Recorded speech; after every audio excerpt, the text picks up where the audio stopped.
न आगणती कंहिंखे अदा दीन जी, न आगणती कंहिंखे अदा दीन जी, न मोहताज मअज़ूर मिसकीन जी। रुगो बस माण्हुनि खे थो दो खपे, रुगो बस माण्हुनि खे थो दो खपे।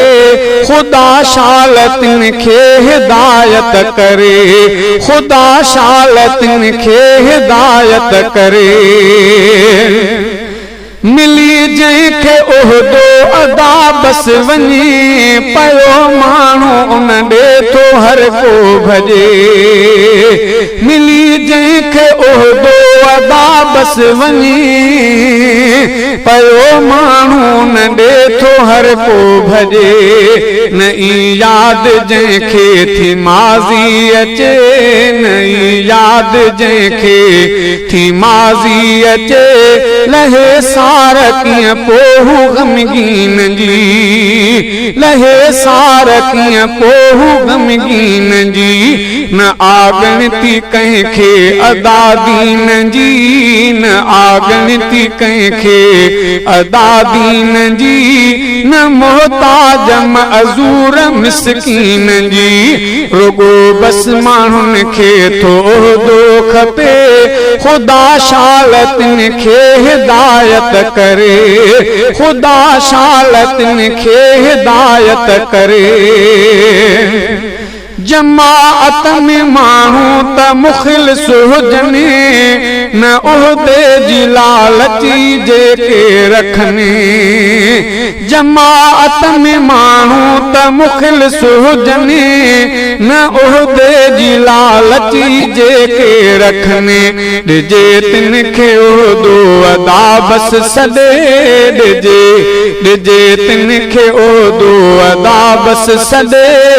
जो राहत बननि दिल जे तस्कीन जी, न आगणती कंहिंखे अदा दीन जी, न आगणती कंहिंखे अदा दीन जी, न मोहताज मअज़ूर मिसकीन जी। रुगो बस माण्हुनि खे थो दो खपे, ख़ुदा शल उन्हनि खे हिदायत करे, ख़ुदा शालतिन खे हिदायत करे। न आ जंहिंजो मक़सद ख़ुदा जी रज़ा, ॾिजे पोइ न तंहिंखे पोइ दो अदा। न आ जंहिंजो मक़सद ख़ुदा जी रज़ा, ॾिजे पोइ न तंहिंखे पोइ दो अदा।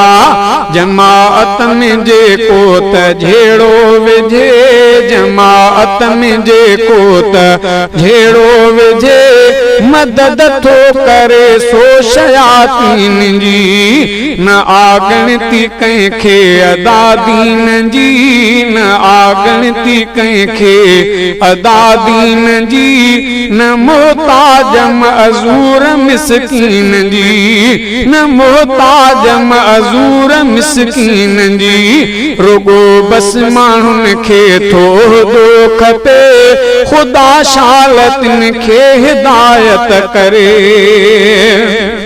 अकुल खां अखियुनि वारो ख़ाली हुजे, उन खे त पंहिंजो न क़ाइदो कजे। अकुल खां अखियुनि वारो ख़ाली हुजे, उन खे त पंहिंजो न क़ाइदो कजे।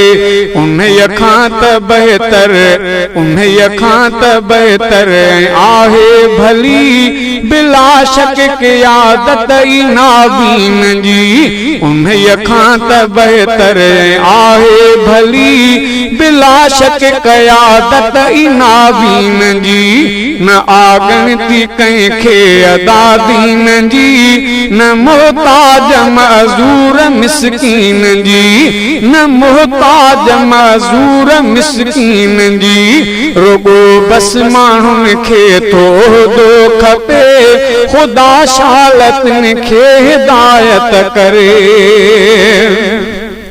जमात खां ख़ारिज से माण्हू कयो न क़ाइद जो जेके वठनि था चयो। जमात खां ख़ारिज से माण्हू कयो न क़ाइद जो जेके वठनि था चयो। ज़ुल्फ़ार सर की छातिन खे चवे, ज़ुल्फ़ार सर की छातिन खे चवे, ज़ुल्फ़ार सर की छातिन खे चवे, न परवाह जिन खे तलकीन जी, न परवाह जिन खे तलकीन जी, न आगणती कंहिंखे अदा दीन जी, न आगणती कंहिंखे अदा दीन जी, न मोहताज मअज़ूर मिस्कीन जी, न मोहताज मअज़ूर मिस्कीन